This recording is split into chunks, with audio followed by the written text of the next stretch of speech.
నమస్కారం NSTV news కి స్వాగతం. నా పేరు సంధ్య. ముందుగా వార్తల్లోని ముఖ్యాంశాలు. పెట్టుబడిదారులు ప్రయోజనాల కోసం కార్యవర్గాన్ని బలిచే 4 లేబర్ కోడ్స్ ను రద్దు చేసి కార్మిక ప్రజా వ్యతిరేక విధానాలు ఉపసంహరించుకోవాలని డిమాండ్ చేస్తూ కాప్రా సర్కిల్ కమలానగర్లోని సిపిఎం పార్టీ కార్యాలయం భవనంలో సిఐటియు ఆధ్వర్యంలో విలేకరుల సమావేశం ఏర్పాటు చేశారు.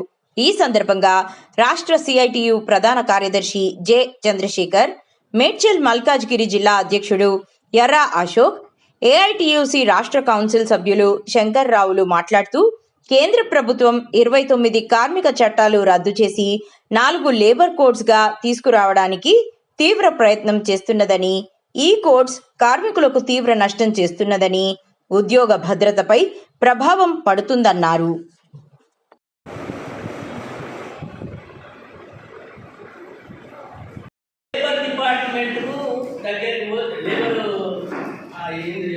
ఎంప్లాయ్మెంట్ దగ్గరికి పోతే ఇప్పుడు పరిస్థితి ఎట్లొచ్చిందా అంటే నువ్వు ఇంట్లో పని చేస్తావా, చేయడానికి పని దొరకడం లేదు.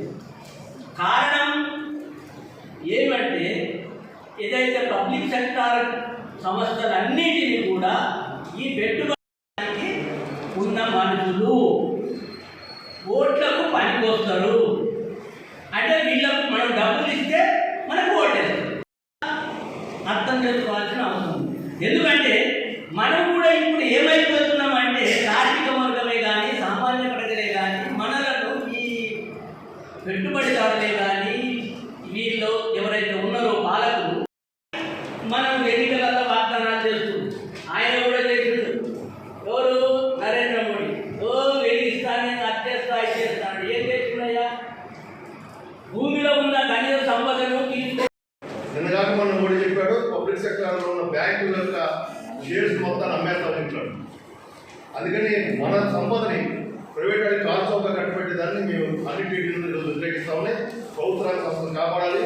దేశ ఆర్థిక సార్వభౌమత్వాన్ని కాపాడుకోవడం కోసం, ఆర్థిక స్వామ్యాన్ని కాపాడడం కోసం పబ్లిక్ సెక్టార్ ఉండాలని చెప్పి అటు ప్రైవేటీకరణ వ్యతిరేకంగా ఈరోజు రేపు సభ చేయబోతున్నాం. రెండోది, యూనియన్ని పెట్టుకున్నా కూడా అవకాశం లేకుండా చేస్తామన్నాడు. జమ్మూ కాశ్మీర్లో 420 యూనియన్లు, ఒక కలంపోటు యూనియన్ రద్దు చేశాడు.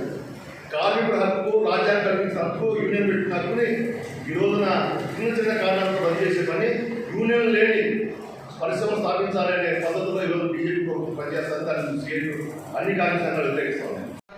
డిస్ప్యూట్స్ ఉన్నాయి. ఈ 4 లేబర్ కోడ్లు నేను ముఖ్యమైన విషయాలు ప్రస్తావించవచ్చు. దీంతో పాటు ఈ దేశంలో ఉన్నటువంటి మోడీ సర్కార్ వ్యవసాయ చట్టాలను తీసుకొచ్చింది. మనందరం మనం చూసినాం. వ్యవసాయ రంగాన్ని మొత్తం నిర్వీర్యం చేసే పద్ధతిలో బీజేపీ కేంద్ర ప్రభుత్వం వ్యవసాయ రంగాన్ని నిర్వీర్యం చేయడం కోసం, కార్పొరేట్ శక్తులకు అప్పచెప్పడం కోసం వ్యవసాయ చట్టాలను తీసుకొస్తే దానికి పెద్ద ఎత్తున నిరసనగా దేశంలో ఉన్నటువంటి అన్ని రైతు సంఘాలు 8 గంటల పనిదినం కావాలనేసి ఆ రోజున కార్మికులు మరి బలిదానం చేసేసి ఆ రోజున చేసిన సమ్మె ఈ రోజున మనం సాధించుకున్నటువంటి హక్కుల్ని మరి ఇప్పుడు అన్నటువంటి బీజేపీ ప్రభుత్వం, మోడీ ప్రభుత్వము మరి దాన్ని వెనక తీసుకుంటూ మరి రోజుకి 8 గంటల నుంచి 10 గంటలు, 12 గంటలు వాళ్ళ రాష్ట్రంలో ఉన్నటువంటి వాళ్ళకి అనుకూలంగా ఉన్నటువంటి ప్రభుత్వాలతో మరి ఈ రోజున కార్మికులకు శ్రమ దోపిడీ చేయడానికి కోరుకున్నారు.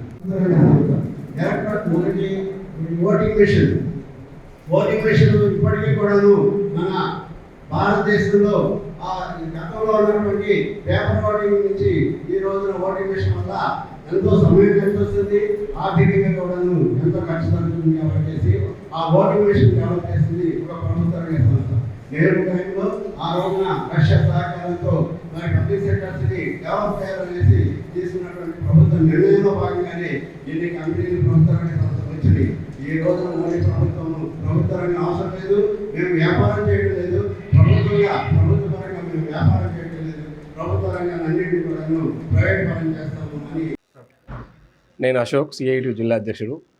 జూలై 9న జరిగేటువంటి దేశవ్యాప్త సార్వత్రిక సమ్మెలో ఈ మేడ్చల్ జిల్లాలో ఉన్నటువంటి లక్షలాది మంది మొత్తం కార్మిక వర్గం అంతా కూడా అసంఘటిత రంగ కార్మికులు కానీ, రాష్ట్ర రంగాలు కానీ, ఉత్పత్తి రంగంలో పనిచేసేటువంటి పారిశ్రామిక కార్మికులందరూ కూడా పాల్గొనాలని చెప్పేసి మేము విజ్ఞప్తి చేస్తున్నాం. దీనికి 2-3 ప్రధానమైనటువంటి కారణాలు ఉన్నాయి. మోడీ అధికారంలోకి వచ్చిన తర్వాత ఒక మాటలో చెప్పాలంటే కార్మిక వర్గాన్ని తన యొక్క గుప్పిట్లో పెట్టుకొని వాళ్ళ హక్కుల్ని మొత్తం కాలరాసే పద్ధతిలో 4 లేబర్ కోడ్లను తీసుకొచ్చింది.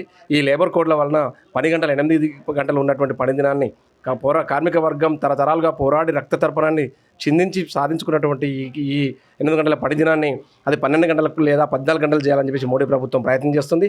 దీన్ని CITU వ్యతిరేకిస్తుంది. అంతేకాదు కార్మికులకు సాధించుకున్నటువంటి సమ్మె హక్కు ఏదైతున్నదో సమ్మె చేయకుండా దాన్ని కాలరాసేటువంటి పద్ధతిలో మోడీ 4 లేబర్ కోడ్లలో అది పొందుపరిచింది. అది వెంటనే రద్దు చేసుకోవాలని చెప్పేసి ఈ సందర్భంగా డిమాండ్ చేస్తున్నాం. దీంట్లో భాగంగానే ఈ సమ్మెలో భాగంగానే మొత్తం కార్మిక వర్గంతో పాటు పేద ప్రజలకు ఉన్నటువంటి నిత్యావసర వస్తువుల ధరలను కూడా ఈ ప్రభుత్వం పెంచింది. నిరుద్యోగాన్ని మోసం చేసింది. ప్రతి సంవత్సరం 2 కోట్ల రూపాయలు 2 కోట్ల ఉద్యోగాలు కల్పిస్తా అని చెప్పేసి నిరుద్యోగులను మోసం చేసింది. రైతాంగానికి ఉన్నటువంటి రైతాంగ హక్కులను కొత్తగా రైతాంగ చట్టాలను తీసుకొచ్చి రైతులను మోసం చేసింది. అందుకోసం దేశవ్యాప్తంగా ఢిల్లీలో ఉన్నటువంటి రైతాంగం పెద్ద ఎత్తున తన నిరసనను తెలియజేసినటువంటి చరిత్ర మన కళ్ళ ముందు చూసినాం. అందుకని కార్మిక వర్గాన్ని అంతా ఐక్యం చేస్తున్నాం. మా మేడ్చల్ జిల్లాలో ఉన్నటువంటి బస్తీల్లో కానీ నివాస ప్రాంతాల్లో కానీ గ్రామాల్లో ఉన్నటువంటి డివిజన్లో ఉన్నటువంటి మొత్తం కార్మిక వర్గాన్ని ఐక్యం చేస్తున్నాం. రేపు రాబోయే కాలంలో మోడీ ప్రభుత్వానికి వ్యతిరేకంగా ఏదైతే ఈ మోడీ ప్రభుత్వం ఆలోచిస్తుందో కార్పొరేట్ శక్తులకు పెట్టుబడిదారులకు అనుకూలంగా తన విధానాలని అమలు చేయాలని చూస్తుందో ఖచ్చితంగా మోడీ ప్రభుత్వాన్ని బజార్లో నిలబెడతాం. ఆ రకంగా బోర్డును నిలబెడతాం. తన విధానాలు ఇంకా తీసుకోకపోతే అవసరమైతే మొత్తం కార్మిక వర్గం దేశవ్యాప్తంగా సమ్మె చేయడం కోసం పెద్ద సమ్మె చేయడం నిరాహార దీక్ష చేయడం కోసం కూడా కార్మిక వర్గం ఆ రకంగా సిద్ధపడుతుంది. అందుకని మోడీ ప్రభుత్వం ఇప్పటికైనా ఆలోచన చేసి కార్మికులకు వ్యతిరేకంగా అనుకూలంగా ఉంటుందా, కార్మికులకు కష్టజీవులకు పేద ప్రజలకు అనుకూలమైనటువంటి విధానాలు కాకుండా వ్యతిరేకమైనటువంటి విధానాలు వెంటనే విరమించుకోవాలని చెప్పేసి CITU డిమాండ్ చేస్తుంది. దేశవ్యాప్తంగా కేంద్ర కార్మిక సంఘాలు అదేవిధంగా రాష్ట్రంలో ఉన్న కార్మిక సంఘాలన్నీ కలిపి రేపు జూలై 9వ తేదీన దేశవ్యాప్త చారిత్రక సమ్మె చేయాలని నిర్ణయం చేసినాయి. దీని ప్రధానమైన కారణం కేంద్ర ప్రభుత్వం సంవత్సరాల తరబడి సాధించుకున్న కార్మిక హక్కులను కాలరాయడం కోసం 29 కార్మిక చట్టాలు రద్దు చేసి 4 లేబర్ కోడ్లు తీసుకొచ్చింది. ఈ లేబర్ కోడ్లు కార్మిక వర్గానికి ప్రమాదకరంగా తయారైనాయి. ప్రధానంగా యూనియన్ పెట్టుకున్న హక్కుని తీసేస్తూ ఉంది. కాంట్రాక్టీకరణ పెరిగిపోతూ ఉంది. చట్టంలోనే ఫిక్స్డ్ టర్మ్ ఎంప్లాయీస్ అనే పేరు తీసుకొచ్చి పర్మనెంట్ నేచర్ ఆఫ్ వర్క్లో కూడా ఫిక్స్డ్ టర్మ్ ఎంప్లాయీస్తో పనిచేయించుకుంటూ యూనియనైజ్ కాకుండా చేయడం ప్రయత్నం చేస్తుంది. ఇప్పటికే చట్టం అమలు కాకుండా కోడ్లు అమలు కాకుండానే జమ్మూ కాశ్మీర్లో 420 యూనియన్ని రద్దు చేసింది. అదేవిధంగా ఆంధ్రప్రదేశ్లో బీజేపీ అదే తెలుగుదేశం కూటమి ప్రభుత్వం 10 గంటల పనిదినాన్ని పెంచుతూ రాత్రిపూట మహిళలు పనిచేయించుకునే విధంగా చట్టాలను కేంద్ర కేబినెట్ ఆమోదించడం జరిగింది. బెంగళూరులో కర్ణాటకలో అదే పరిస్థితి ఉంది. తమిళనాడులో అదే పరిస్థితి ఉంది. కావున కార్మిక చట్టాలు సాధించుకున్న చట్టాలను ఏదైతే రద్దు చేస్తూ ఉన్నారో దాన్ని వ్యతిరేకిస్తూ ఉన్నాం. సమ్మెకు రక్షించుకోవడం కోసం మైగ్రేట్ ఎంప్లాయీస్ని కాపాడుకోవడం కోసం కనీస వేతనాలు 26,000 రూపాయలు సాధన కోసం ప్రభుత్వ రంగ సంస్థల పరిరక్షణ కోసం జరిగే దేశ భక్తియుక్త సమ్మెలో కార్మిక వర్గం పెద్ద ఎత్తున పాల్గొవాలని చెప్పి CITUగా కోరుతా ఉన్నాం.